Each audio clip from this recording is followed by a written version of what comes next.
Welcome, parents. I want to applaud you for taking the time to view our 10-minute overview of the college planning process and why you need to start this process early. My name is Dan Everett, the College Money Pro, and I've been helping families since 2005 get thousands and thousands of dollars for their kids to go to college, money that you normally would not be able to access because, quite frankly, most parents don't understand what to do. Well, I've been through this. I'm on my second round. My first round, my daughter was a senior in high school, and I didn't get a dime because I didn't know what I was doing.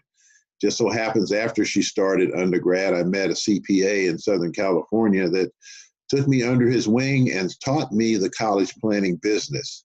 And as a result, I've been able to help over 1,000 families lower their out-of-pocket cost of a college education.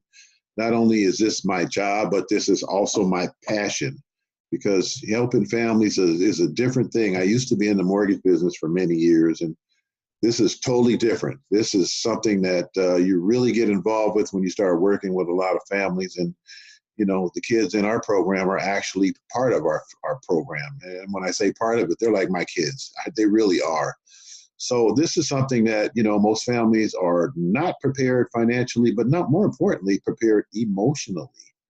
Because it's something when your kid leaves your house and it's like, oh my God, the little one that used to walk around in diapers is now going to college on their own. And if you went to college, you'll understand they have a lot of freedoms. You're not there to protect them. It's a scary time in life. My 18-year-old who is taking community colleges, he's totally emotionally not ready for college. So we're keeping him close to home. But my daughter was ready to go. So again, you're going to be in that situation where they're going to leave and you're going to be like, oh my God. But on the second hand, financially, most families are not prepared because the average family in America has saved $10,000 or less for their kids' four-year college education. That may or may not be you, but either way, wouldn't it be nice to understand and have a guide to understand how all this works so you don't miss any deadlines?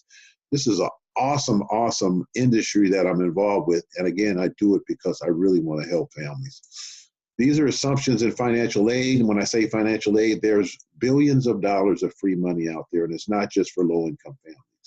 If you are a middle-income family, you are able to get some aid. But again, you have to understand there's a method to the madness.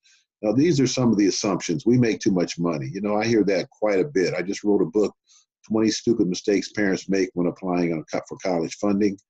And that is one of the 20 mistakes. That's in the top 5. So don't make that mistake.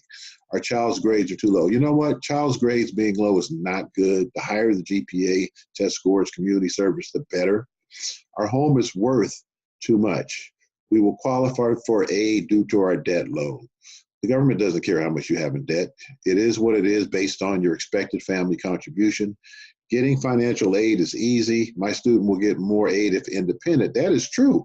But in order to be independent, your kid must be 24 years old, have children, married, veteran, ward of the state, or completed undergrad and working on an advanced degree in order for you to qualify for that. College versus retirement. You can do both, but it's tough because if you have a kid that's in high school, currently, that means you're generally within 5 to 15 years of retirement. So again, you have to really plan this out because, even if you have done well with your retirement, then all of a sudden you have to come up with $100,000 or $150,000 for your kid to go to college. And again, we do everything in sacrifice for our kids because they're our kids. I get it. What is likely to be the total cost of college? You need to know what that is because every college is different. How much are we willing and able to pay? Are there methods to reduce that cost? Is financial, athletic, or merit-based aid likely? How much risk are we willing to take? That's a big one. Are you going to include your kid in this? I think it's good for kids to have some skin in the game. And they only get limited help from the federal government in the forms of student loans. See, a lot of parents are think that, oh my God, I'm going to let my kid take loans. No, you're not, because the reason you're not is the federal government only allows $5,500 in loans for a student in their first year in college. How do you apply for aid? You must complete the free application for federal student aid, or you've probably heard the term before, FAFSA. 67% going with errors and inconsistencies. Everyone must complete this form to get aid. You cannot apply for federal loans if you do not fill one out. If it is done wrong, it usually gets bumped, adding another 4 to 6 weeks processing time, which often results in lost financial aid. This is per the Department of Education. EFC, you heard me mention that earlier, but this is the number that every single family needs to know before they apply to schools. What is my expected family contribution? What happens is you complete the FAFSA, and then they're going to provide you with a student aid report, which is going to provide you your expected family contribution. Now, as a college planning professional, we have software that helps us and gives you an idea of what that expected family contribution is going to be. Again, the FAFSA is how you do it. Again, it's not the total out-of-pocket cost depending on what school that you're going to actually attend.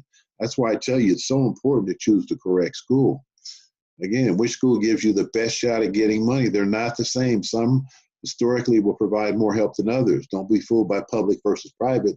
Many times you can get into a good private school for less than the cost of a public school. Percentage of need bet, what that means is in the federal formula. Once you complete your FAFSA, you understand what your expected family contribution is going to be. Let's assume it's $20,000 and the school is a private school that costs $60,000. There is a $40,000 need. That's what the government calls need.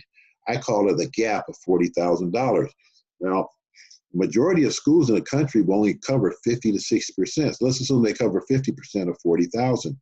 That means that other $20,000 you're going to have to come up with. So if your expected family contribution was originally $20,000, now it's $40,000. What type of aid are they providing? Is it free money? Did you know many schools will provide you with financial aid in the form of loans? And that's where you parents get into debt. You need to know all this information before you start this process, because it can be daunting. It's a huge maze, and most parents don't know that until they start going through it. It's like, oh my God, this is a real pain in the you know what. This is a big one. How many years is it going to take for your kid to graduate from college? Did you know if you go on most colleges' websites, they're going to provide you with the 6-year graduation rate? Really, the 6-year graduation rate. Now, you can get on 4 years if you choose the right school, but you need to know the numbers at that particular school that you're applying to, because if you don't and it takes you 5 years, let's assume we were counting on $100,000 cost for 4 years or 80,000. Well, extra year adds on an extra 20 or 25,000. If it's 2 years, it could be 50,000. That's a ton of money. Private schools get you in and get you out faster, but they are more expensive. And many times, if you choose the wrong private school, you may have a larger bill instead of a smaller bill. They're all different. Strategies, asset repositioning, tax advantage planning, the school selection process, sticker price versus net price, high school programs. Did you know high school programs? What I mean by that is, I mean that there is internships, there is community service, there are extracurricular activities. All of these things are things that you need to know.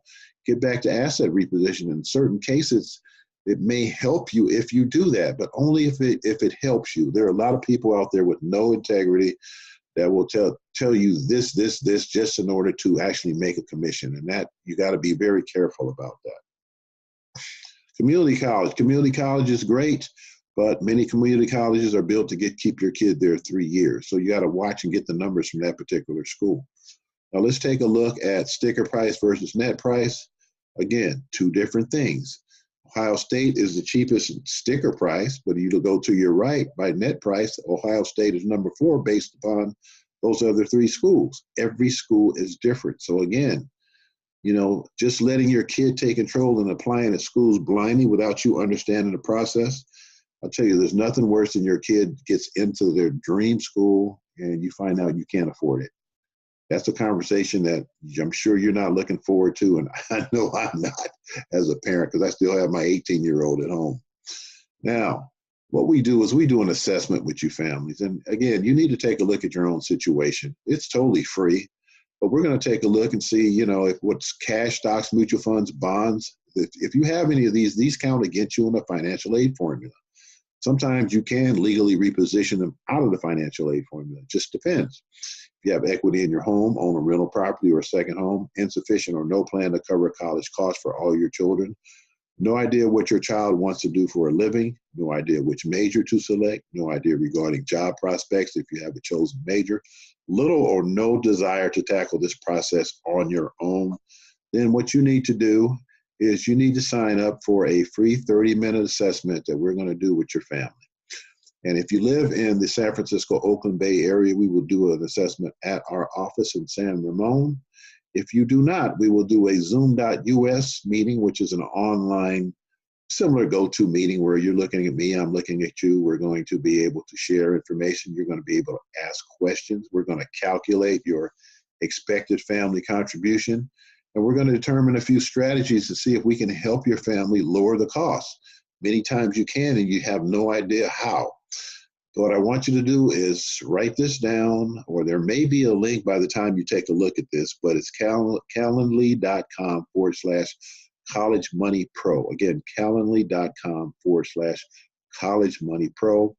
I'll give you a couple minutes to go ahead and grab a pen. Now, there may be a link up for this directly to sign up on my calendar, but the tech people that are helping me with this online workshop will provide that. There may or may not have that. So that's what I'm saying. Grab a pen.